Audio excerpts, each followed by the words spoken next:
الحمد لله رب العالمين۔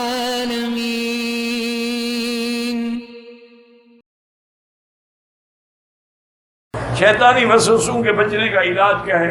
وہ جو بس اب نماز پڑھو وسیلہ ڈال تم 2 رکعت اور پڑھو، پھر وسیلہ تم 2 رکعت اور پڑھو، بھاگ جائے پھر نہیں آئے گا۔ پھر خیر یہ تو میرے گھر پڑ گیا، میں جتنا وسوسہ ڈالتا ہوں یہ اتنا اور نمازیں پڑھتا ہے۔ ہمارے جوتے کوئی اٹھاتا ہوں، کسی کے نہ اٹھاؤ۔ ماں میاں بیوی کو ایک دوسرے کے جسم کے ساتھ تک دیکھنا جائز ہے، سب کچھ دیکھنا جائز ہے، دیکھنا تو منع نہیں ہے۔ ہن لباس لکم وانتم لباس لہن، لیکن کیا کیا دیکھنا چاہتے ہو مجھے سمجھاؤ تو صحیح۔ بی بی عائشہ فرماتی ہے واللہ مجھے اللہ کی قسم ہے حضور نے میرا بدن نہیں دیکھا اور میں نے بھی حضور کا بدن نہیں دیکھا۔ یہ ہے عفت اور تقویٰ۔ ویسے دیکھنا کیا چاہتے ہیں؟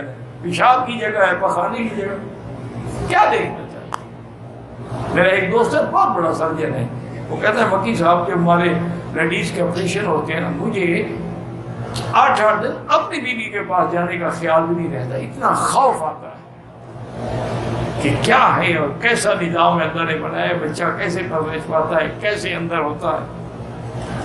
وہ سسٹم دیکھ کر وہ کہتا ہے ڈر لگتا ہے دل میں، اپنی بیوی کا خیال بھی بھول جاتا ہوں۔ تم دیکھنا چاہتے ہو جی بڑی پیاری چیز ہے، دیکھ لو۔ انا للہ، دیکھنا ویسے شریعت میں جائز ہے، تمہاری مرضی، مسئلہ ہم نہیں بدل سکتے۔ کسی پریشانی غم کی حالت میں سر کے اوپر سے بار کے جو صدقہ کرتے ہیں بدعت ہے۔ وارنے سے کیا ہو جاتا ہے جناب؟ صدقہ اللہ نے قبول کرنا ہے، تمہارے وارنے سے کیا ہوتا ہے؟ یہ ساری شیعہ کی اور اہل بدعت کی رسمیں ہیں جی، اوپر پھرا لو پھر صدقہ کرو، چھری کو ہاتھ لگوا لو، چونکہ ذبح کرنا تو شریف والے کو آتا نہیں نا۔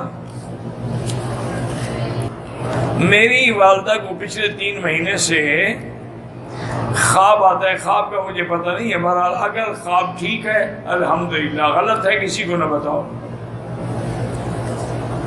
پتہ نہیں کیا لکھا ہے آپ نے۔